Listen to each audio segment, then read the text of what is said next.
Hello there, I'm MountPain27, and this is Dean of Doom, the show where we give grades to classic and contemporary Doom wads. Why? Because ranking things is fun. Today's episode will be dedicated to Nova 2 New Dawn, a community project megawad released in 2015, initially led by Michael Kildeth Kilderry, and seen to completion by Daryl Steffen, better known as Dobu Gabu Maru. The Nova series, created by Kildeth, debuted in 2014 with the mission statement of showcasing the works of new or self-labeled amateur mappers. I think of the Nova series as a spiritual continuation of the community chest cycle with a little more oversight. The Nova megawads are a lot less wild and woolly, but senior management never dampens the energy, nor limits the creativity and spontaneity of the project's participants. If you've played most of the big-name megawatts out there and you're looking for something a little off the beaten path, I recommend taking the Nova series for a spin. I've elected to cover Nova 2 first because I played it most recently, and it fits neatly in with the other sequels I've covered in Season 2. Anyway, let's get to it. Here's how the show works. Every map gets one grade for quality and one for difficulty. On the quality side, the grades go from A to F. Grade A levels are fun, memorable, visually distinctive, creative, and a fair challenge. Difficulty grades go from X to E. X for extreme, E for easy, A through D in between. Keep in mind, I probably won't have the same ideas about what makes a great level as you do, but that's okay. Disagreeing is part of the fun, after all. At the end of the day, this show is about spreading the joy of Doom, so let's do so. Before we start, the rules are we play on ultraviolence and must pistol start each level. I need to play the wad twice before reviewing it. Saves are allowed, and we go for 100% kills in all levels, making exceptions when it's just not worth it. I play on Z-Doom with compatibility set to strict. Now, to the wad. Map 1, Panic Station. There's nothing like a cannonball joint propelled by a jammin' Mark Clem Memento Mori MIDI to kick off a megawad. Cannonball is a Nova series veteran, which in theory shouldn't actually be a thing, but I'm not complaining. I love me some Cannonball. Panic Station is a pretty standard tech base with a big fight at the end that observant players can simplify. Keep an ear out for switches that serve more than one function to net yourself a rocket launcher and clean house. Grade B, difficulty D. Map 2, Rocky Rooftops. A handsome mountain map lightly spritzed with Doom 1 monsters, Pinchy's Rocky Rooftops is a light refreshment that won't take more than 5 minutes of your time unless you're dead set on nabbing the Soul Sphere secret. It's the most effort I've ever put into getting a power-up I had absolutely no need for. This kind of quickie map doesn't look like much all by itself, but it does make you want to go on to the next one. Grade B+, difficulty E. Map 3, Deep Water. Kevin Hez kicks it up a notch with Deep Water, another vanilla-flavored tech base with some pleasant visual flourishes. I love the damaged hexagonal floors, and the color coordination in the slime geyser area is quite nice. The rocket launcher's out of the way and you don't get a ton of ammo for it, but it can shorten fights or help you out with this Archvile Pain Elemental ambush if you're feeling skittish. Watch out for the Revenant Sandwich at the end, it's a bit of a cheap shot ending to an otherwise very solid map. Grade B, difficulty C. Map 4, Andromeda Sun. Something about the wide-open ramshackleness of this map really appeals to me. Andromeda Sun reeks of mystery, and it's given a huge lift by its beguiling MIDI, courtesy of everybody's favorite polymath, Rivix.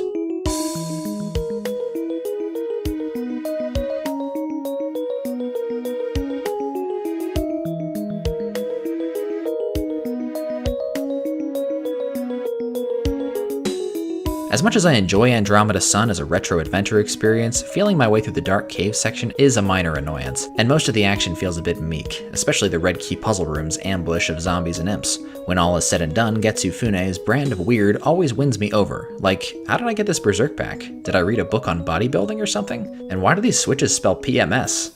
Beats me. Andromeda Sun hits me right in the TNT evolution loving part of my heart. I've got no logical reason to like it as much as I do. Grade B+, difficulty D. Map 5, Broken Outpost. Broken Outpost is the pace setter for the rest of the megawad, a compact brawler with a Mark Clem track to match its intensity. The multi-stage Red Key encounter was the first time Nova 2 really got my attention. 2 of Broken Outpost's 5 secrets are trapped with archviles, including one in the second room that gave me a mild heart attack the first time I found it. The Yellow Key fight is the highlight of the map for sure. A barrage of arachnotrons, 2 pain elementals and their Kako +1s, and a hit scanner field trip chaperoned by an archvile. Fist a few more floating fiends on your way back out, and find the bonus plasma rifle that opened up back at the start if you're low on munitions. Grade A-, difficulty B-. Map 6, Water Maim. That's a gem. AD79 reached into his back catalog for this map. It's an outtake from his 2017 megawad 50 Monsters. Water Maim's economy of space and enemy placement is a commodity in community megawads, and its spare aesthetic coordinates nicely with the rural industrial theme of the first 5 maps. Owing to the low demon density, you shouldn't have much to worry about as long as you whack-a-mole the 2 archviles promptly. I'm not sure what's going on with this secret. DoomWiki says there should be a mega armor here, but I don't see it. That miniature disappointment aside, Water Maim is good fun. Grade B, difficulty C-. Map 7, Dry Well. Dry Well is concise, effective, and a marked improvement over Joe Ilya's scattershot submissions to Nova 1. The second room is a really nice piece of combat design, with its gallery of imps and roaming cacos and pinkies harassing you into sniping chain gunners and archviles' lines of sight. The secret plasma gun is easy to miss, but nice to have for that last pain elemental, especially with ammo getting tight around the finish line. For whatever reason, I also really like the way Joe Ilya has you exit this map. Grade B-, difficulty C. Map 8, Demon Trench. Demon Trench is the first in a trilogy of downbeat, dread-drenched maps that, depending on your preferences, will either hook you or send you to sleep. For my part, I can appreciate Demon Trench's spookiness, and I get a little kick out of its fake wall tomfoolery, but it is definitely the least compelling of the 3 to play. The monsters come at you practically single file, and as the gorge flows into yet another abandoned facility, the deja vu begins to overpower my willingness to play along with the suspense. In this kind of map, you're usually expecting the hammer to fall, priming for some kind of big finish that will satisfy the anticipation. But Demon Trench goes out with a whimper, not even an obligatory archvile on the exit. Doom 64 music aside, this map is something of a letdown. Grade C+, difficulty D. Map 9, Husk of What Once Was. According to Dobu Gabu Maru's text file commentary, this bleak behemoth is actually 2 maps stitched together, which explains the huge monster count and midstream change of scenery. Husk of What Once Was starts you off in a flooded canyon infested with monsters that spills into a massive basin blitz.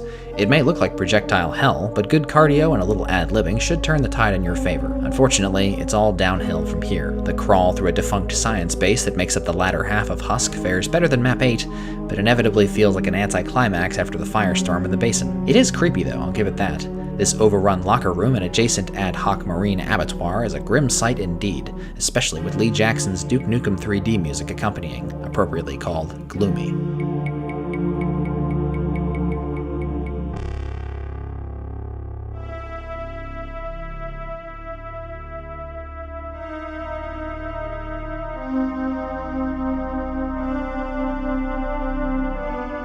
I didn't like replaying this map much. It's a good half hour of work, and tracking down all the kills is a pain in the ass. If I hadn't found the BFG secret, I'd probably also be complaining about the 3 obligatory archviles at the exit, but I didn't, so I won't. This map had a lot of potential. Husk scores some thrills and chills, but it does wear out its welcome.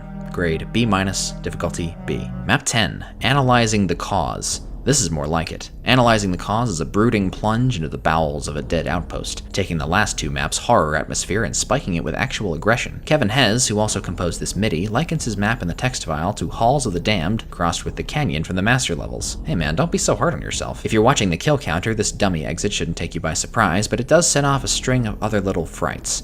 It reveals the archvile has been purring away unseen for the last 5 minutes, and initiates several ambushes on your way out of the compound. Kevin Hez really likes his archviles, as you'll see later in this episode, and lays them on especially thick down the home stretch. The most troublesome one shows up right after you snag the red key. He's got a lot of dead compadres to call on, and ammo doesn't grow on trees. Analyzing the Cause is a strong blend of mood and action. Good stuff. Grade A-, difficulty B-. Map 11, A Plague of Both Your Shotguns. An affably weird mishmash of styles, A Plague of Both Your Shotguns gives you a whole heap of monsters to bite your thumb at. The scenery is interesting, if unconventional. It's a sort of swampy medieval ruin, zested with demonic possession and just a hint of tech base. The combat is downright eccentric. You've got clever fights like this demon pit that sneaks in an archvile to raise the stakes, followed by no-brainers like the finale, which packs a hodgepodge of whatever into a corridor and hands you egregious amounts of explosives to unclog it.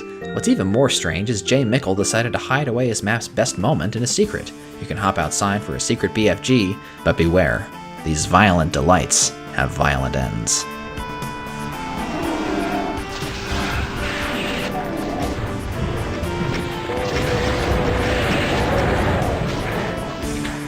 I guess if it wasn't a secret, it wouldn't be so cool. This Hell Cavern showdown is worth the price of admission, and rewards you with a soul sphere, automap, and a sweet cache of weapons. A Plague of Both Your Shotguns is Nova in a nutshell, and personally, I wouldn't trade the unhinged creativity for polish. Grade B, difficulty B. Map 12, Hop To It.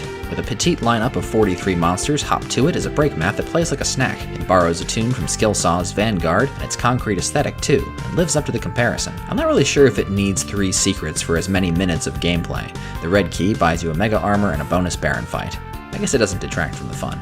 Grade B+, difficulty C. Map 13, Monster Dash. Airdrop has got the magic touch. Monster Dash is a gripping, ripping crowd pleaser, without a doubt the highlight of the megawads so far. I just love everything about it. The fights are loud and angry, striking a perfect balance of gore confetti and serious threats.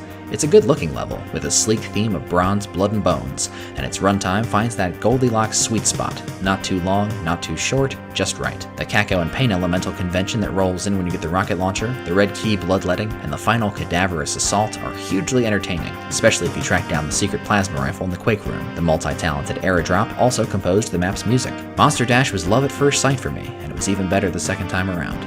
Grade A, difficulty B. Map 14, Purification Plant. Handsome as it is, Purification Plant tends to annoy me. It's neither overlong nor overly difficult, but newcomers to its dank and rusty recesses will find themselves more than a little lost. There's a lot of Back to Saturn X Episode 1 in this map. The fights don't distinguish themselves for the most part, and the layout looks impressive on blueprint paper, but requires more patience to navigate than I usually feel like investing. The blue key switch hunt is a major pain, especially since you need the other two keys to find them and they're all booby-trapped. Save a few rockets for the last arch file, and good luck finding all the secrets. They're pretty obscure and not even worth it unless you're UV maxing. Grade B-, difficulty B. Map 15, Crumbling Necropolis. Here it is, the only map in the Nova series with a place on Doomworld's 100 most memorable maps. One can only wonder why. Ann Mutt's ambition abounds in this drowning magnum opus, and he deserves respect for realizing a project of this scope as a mapper with relatively little experience. That said, I struggle to find nice things to say about it from a gameplay perspective. Put simply, it's like a bigger, longer, more monotonous redux of Plutonia's Odyssey of Noises. Crumbling Necropolis is riddled with snipers and long-range projectile hurlers, tantalizing inaccessible areas, doors that need keys you don't have, and some of the sloppiest archvile use I've seen in quite some time. When you grab the blue key, at least a dozen of them warp in all around the map in pairs and triplets, which would have been cool if they were actually dangerous. Most of them land in the cheap seats with the other mudslingers, where they can be sniped or ignored. Speaking of cheap, 100%ers will find the task of eliminating all this monster window dressing excruciating. Now to be fair, Ann Mutt doesn't require you to linger longer than you want to. You can take the regular exit and leave half the monsters in the map alive, but I couldn't bear to do that because of the FOMO. Turns out you're not missing much if you do decide to dip. I've played this map twice. Whatever mystery it once held for me is completely gone now. 2 hour-long play sessions spent unraveling its secrets left me drained and disappointed. I have to disagree with Doomworld on this one. The Nova series produced much better and more memorable maps than this. Grade C+, difficulty B+. Map 31, Fever Blues. Fever Blues is a serviceable secret map that suffers from being so hard to access. There's nothing about it so special that merited locking it away behind 20 extra minutes of gameplay in the previous map. Noisy Velvet doesn't give you a ton of firepower, which makes this blue key fight a bit more exciting. This unexpected spider mastermind can be ground down with infighting and later crushed if you want to save shells. The secret crate maze behind this teleporter is an obvious find with the automap in hand, but it's such an awkward room, with all the flying foes blocking your way, stinging shotgunners all over, and a token archvile making trouble. When you're done, parkour through the boxticle course and interact with a special crate to unlock the secret exit. Grade C+, difficulty B-. Map 32, Megiddo 2. Ah, the mighty Megiddo. Medigo? Megiddo. Medigo? Whatever it's called, it's an absolute monstrosity. Born of a mega collaboration between 6 mappers handpicked by Dobu Gabu Maru and scored by a 7th Nova 2 contributor, Kevin Hez, Megiddo 2 is the sequel to the first Nova's 30th map. The Megiddos are meant to throw the kitchen sink at the player, representing galleries of the worst possible tortures hell can devise for you. With over 1,300 monsters and 6 submaps to visit, your playtime can easily double that of a brisk knee-deep in the dead run. Let's attack one section at a time, just like we would if we were playing it. Part 1, Dave the Daring. Dave the Daring's contribution is a conventional green marble hall with a few attached rooms that you can mostly clear out with rockets from afar. His secrets are generous but quite obscure. Dave's map 14 was prettier but less exciting. With half-decent ammo management, the BFG will make all your problems go away. Part 2, AD 79. This blood-drenched ring of murder is the nastiest thing I've played by AD. The start is blistering, the battle in the void for the yellow skull key can kill you quickly, and believe it or not, the ammo balance here is a little tight. There's no stooping to BFG and rocket spam. Part 3, Jacksoon R. Seemingly designed to be played first, Jacksoon R's segment is the shortest and easiest by a sight, stocked with tepid secrets and monster closets. Follow the arrows and we'll show you the way out. Part 4, Pinchy. Somebody really should have reined Pinchy in. This is an entire 15 to 20 minute map with a beginning, middle, and end. The color brown dominates Pinchy's texture and monster selection, and it's definitely more relaxed and slow-paced than it should be. At least the jib vests are entertaining. Part 5, Noisy Velvet. Big ups to Mr. Velvet. This blood-soaked dynamo of run-and-gun action is my favorite part of Megiddo 2. The damaging blood and throngs of demons in pursuit will keep you honest, and I love how easy it is to get into a groove of gathering rockets and rad suits as you mow down the hellish host.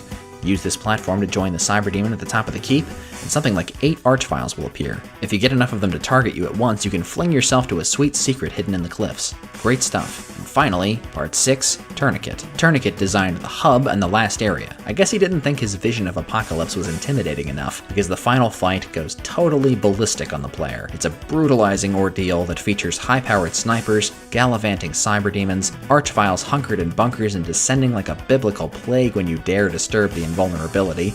Half the room is 10-point damaging floor, and the gates of Tartarus spew forth their spawn until they can't spew forth anymore. Don't run out of cells, and you might live to tell the tale. Megiddo 2 is a gauntlet. An ungainly, eclectic, overlong, painful, and demanding gauntlet. It far exceeds my attention span, and essentially adds 5 extra maps to this Megawads roster. Play at your own risk. Grade B, difficulty X-.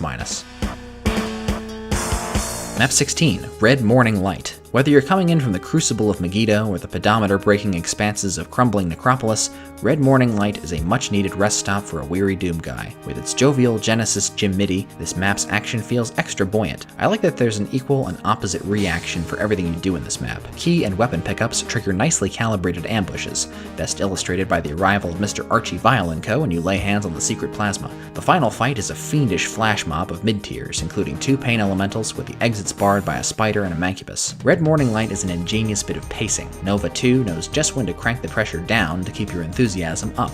Grade A-, difficulty B-. Map 17, Zebetite. The A-list visual chops of Thomas Seifert, aka Tourniquet, are on full display here. Zebetite is dressed to the nines, a Rabixian blend of scuzzy industrial machinery and neon highlights. Megiddo excluded, this is probably the most heated stage in the Megawad so far, with its crafty, constricting archvile placements, persistent pain elementals, and short-notice teleport ambushes refilling areas you've already purged. The deadly yellow key sequence is a fight to remember, a cyber demon square off with spectating Hell Knights that gets deceptively complicated when the Cacos and their meatball buddy arrive. After this, the finale seems restrained by comparison. This Revenant Imp Swarm can be handled separately from the Archvile pair and the floating baddies, making both encounters relatively pedestrian. Zebetite is a stunner. Gorgeous, detailed, tough, and compelling. Grade A, difficulty A-. Map 18, Vile Complex. One would expect to see a lot more levels like this one in a Megawad for new mappers. Vile Complex is like an old-fashioned deathmatch map, with its relaxed detailing, simplistic skirmishes, and rooms traced right along the grid of the block map. The Baron and Hell Knight maze at the end is like something out of Hell Revealed, a clumsy, procedural snooze that culminates in a hosing down of the only actual Vile in the complex. Maps like this one bring the Nova series' more worthwhile moments into sharper focus. Grade C, difficulty C. Map 19, Cry of the Archvile. I warned you about Kevin Hez. In any other map, this archvile would teleport away when he woke up, but Kevin Hez says, nope, tough shit. It's a ballsy start, and I respect it. Most of the action takes place in another no-nonsense tech base with missing hexagonal floor tiles, where you're up against 21 flame boys raring to roast you like a campfire weenie. They tend to hide behind corners and pop out of the woodwork, so keep an eye out for cover at all times. I will say, clearing out this crate area feels fillerish, and this twisting hallway of teleporting revenants is a chore, especially because you can predict what's going to happen next. Thankfully, there's a payoff at the end. The Blue Key Bloodbath is a public relations nightmare for the Cyber Demon's agent, and behind the red door are 5 Archies ready to rumble. No worries, grab the secret invulnerability and read them their last rites.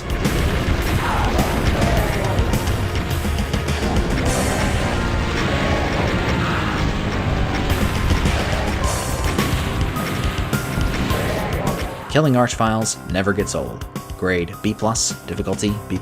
Map 20, Monument to Thieves. A craggy jungle adventure with plutonia in its genes, this episode closer starts strong but carries on a bit too long for my liking, and wraps on a sour note. The action is mostly unremarkable. The red key ambush and its archvile revenant postscript is probably Monument's easiest fight to enjoy, but it doesn't excuse the ending. Man, what a schlep that is. A big tower with a bloody moat patrolled by revenants, imps, cacos, and lost souls. Everything just gets in your way here. I'd wait before you jump down. The cacos are more likely to block you if you're in the blood. As you ride the lift to the exit switch, prepare to take non-negotiable shotgunner damage and maybe a revenant fireball. Good luck ducking out of there without getting clipped by more cacos, revenants, imps, and one lousy chain gunner. Monument to Thieves does have a good MIDI going for it, and that makes 4 Nova 2 mappers who scored their own work. Kudos. Grade B-, difficulty B. Map 21, Red Gas Circle.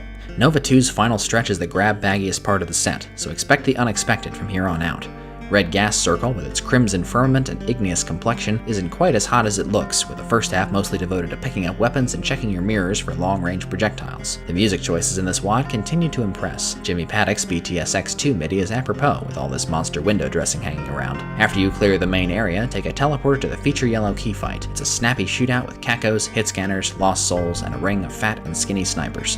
Another solid outing for 8079. Grade B+, difficulty B-. Map 22, Hated Attic. Drake O'Brien would be proud. I wouldn't exactly say Hated Attic is an enjoyable map, but if I made it, I'd be pleased with myself, if that makes any sense. Hated Attic is an experimental soup of ideas, obviously infatuated with TNT evolution. Unlike some people, I mean that as a compliment. I genuinely like its cinematic sensibility and fixation with rarely used graphics, like this funky vine fence texture, this green stuff, and the classic TNT Egyptian tomb paintings in this bizarre courtyard. Are those irrigation channels? Like TNT's Map 20, Central Processing, Hated Attic also caps off on a huge messy fight with a spider mastermind and archviles in a massive and mostly coverless expanse, which, come to think of it, is also a lot like TNT Map 21. Grade B, difficulty B. Map 23, Vindaloo Chronicles. Criminy, that is one spicy start. Far and away the most difficult map in the regular ordering so far, Vindaloo Chronicles is an absolute barn burner. A great cannonball map makes you move like you're on a bed of hot coals, and Vindaloo Chronicles is one of its best. It's a constant barrage of revenant missiles, spider plasma,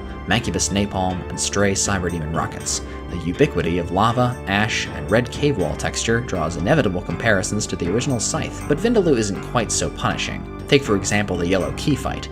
Even with a BFG, your odds of surviving this overcrowded cattle chute don't look promising, but if you can make it past the cacos, revenants, arachno sentries, several vials, and a siege cow to the yellow door, you can hit a skull switch, teleport back to where the key was, and find that steps have raised to a secret cell stash and a megasphere. After that, this fight is gravy. I'm not saying Vindaloo Chronicles is easy, only the cannonball gives you all the tools you need to turn the tide, formidable as it is. I enjoyed playing and replaying this one tremendously. Grade A, difficulty A. Map 24, The Descent. Fun fact, The Descent is the second map called The Descent to appear on Dean of Doom, and the 6th map to include the word Descent in its title. Although I'm really not wild about most of UOD's design decisions, I wish I could give him some slack, because the map order screwed him over big time, making him follow top-shelf outings from Cannonball and Tourniquet. I'm sympathetic, but using crushers like this is a sin. This red cavern area is slow, boring, and not very threatening. The climactic battle with Mama Spider should be over in 5 seconds if you save more than one BFG shot, and I frankly don't remember the rest. There's no point in nitpicking. The Descent's only real crime is existing in a megawad full of beginners who are much too talented. Grade C, difficulty B. Map 25, Parasite Hive. Parasite Hive is heavy metal body horror, a demented, demonic playpen of fire, blood, and viscera. Pinchy embraces the garishness of the textures he uses, paints in swaths of intestines, flesh, and hot, cracking rock. I gotta say, I was sold on this map from the moment it handed me a BFG, and that was right away. Those first few minutes are a big-time adrenaline rush. Now, Pinchy's trademark sprawl usually works in his favor, but Parasite Hive buckles a bit under its own weight. Circling the organic superstructure takes an eternity, and you'll probably need 2 or more laps to snuff all the monster window dressing you missed. If you lose your place, it can take you a while to figure out how to unblock all these annoying red columns. 2 secret megaspheres also encourage more complacent play in the second half. I like to save one for the final fight in case I feel like walking into a cyberdemon rocket. Pinchy gets top marks for production design, but Parasite Hive does require some patience. Grade A-, difficulty B+.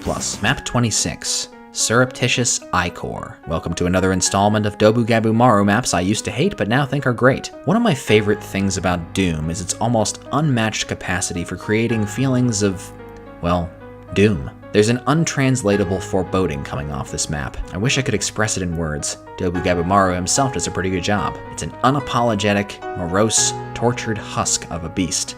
Co-author Cannonball's description of his partner's style, inflicting as much pain on the player as possible without them wanting to chuck their computer out of the window, is an equally fitting summation of surreptitious ichor. The smothering, panic-inducing opening sets the tone for what will likely be a harrowing experience for you. I know it was for me. The first half is all about making space and dodging blankets of projectiles, and the second half will make you want to hide under a blanket. It's a crushing battle, somehow given even more heft and finality by this quiet piano MIDI.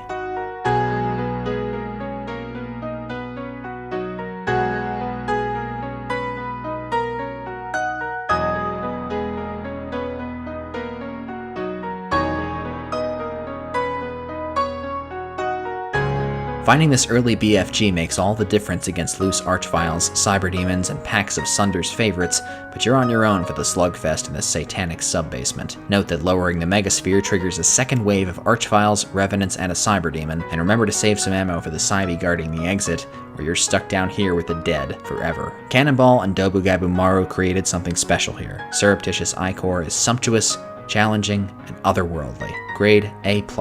Difficulty X-. Map 27, Engraved Bones. Nova 2's last well-deserved break map is sort of a non-sequitur after the major statement of Map 26. It's fun-sized, Egyptian, and not much of a labor once you get the hang of its traps. It'll help you to know going in that there's a secret which allows you to kill the archvile that keeps resurrecting those nagging imps, and look out for the Archie-related encore at the end. Maybe I'm cheesing it, but I feel like this fight isn't as hard as it's intended to be. Engraved Bones gives me strong Epic 2 vibes. That's a WAD I'm excited to cover next season. Grade B, difficulty B-. Map 28, Messe Noir. French for Black Mass, which is also a repeat title on this show.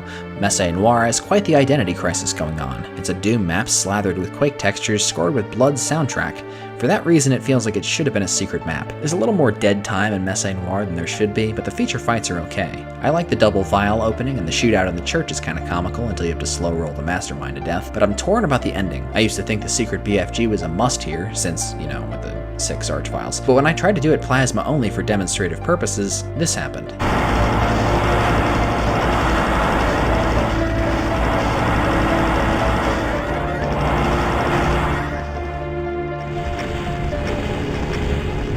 God damn it, I said medium rare.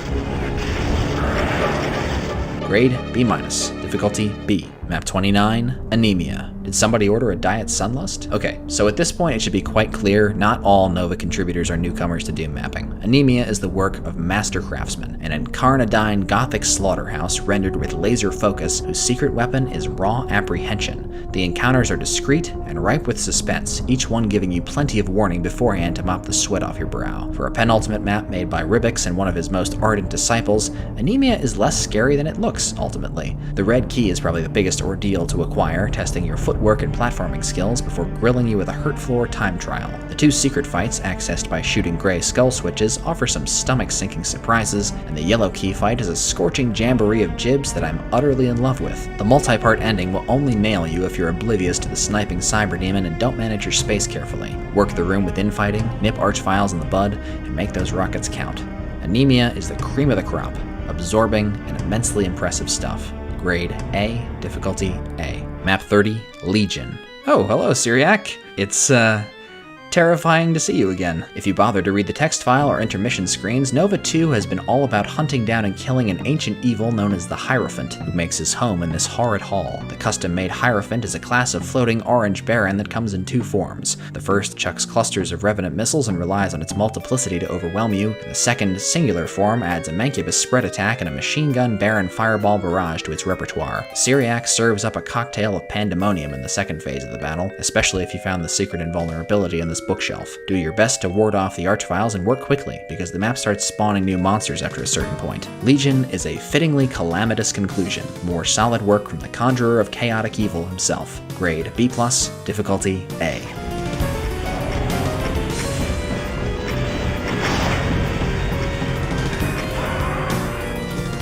So, Nova 2 wasn't in the original Season 2 lineup. I only downloaded it 4 weeks ago, but I had such a good time that I spontaneously whipped up an episode on it. It's not often I can say this, especially of a community project, but there aren't really any bad maps in Nova 2. Sure, there are mediocre entries and some frustrating moments, but this is one of the most uniformly positive experiences I've had playing Doom in a long time.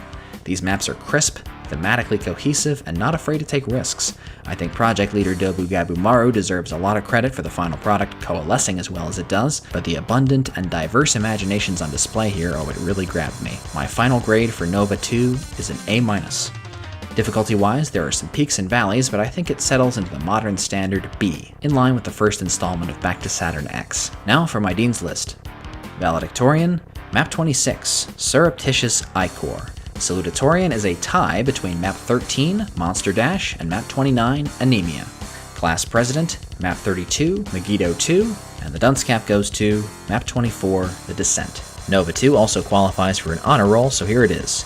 Map 5, Broken Outpost, Map 10, Analyzing the Cause, Map 16, Red Morning Light, Map 17, Zebetite, Map 23, Vindaloo Chronicles, and Map 25, Parasite Hive. Thank you very much for watching, and please feel free to share your thoughts on the WAD down below. I'd love to hear what you think, and I'll heart your comments to let you know I've read them. Now, I'd like to take a moment to acknowledge my generous and endlessly patient patrons.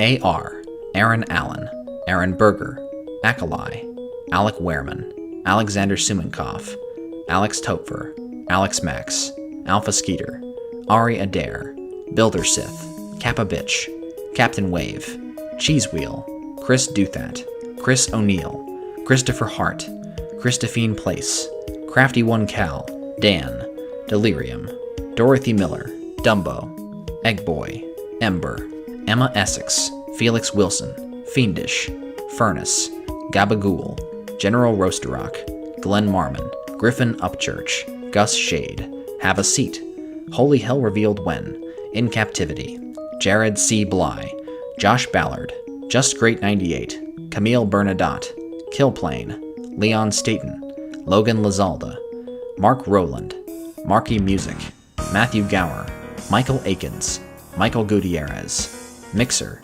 MK2021, Moko Mothman MM47, Myolden, Neurometry, Nick Machado, Knights 108, Number 26, One True Purple, Orion Burke Poole, Painful Hill 72, Procrastination, Pyro She, Randy A, Reese, Roadworks, Rune, Sega Monkey, Sid Menon, Stonemason, Stupid Nick, Tara Kushino, The Bell Tolls, TJG1289, Trilby Trillion, Turbine 2K5, and YBMO Not a Crab.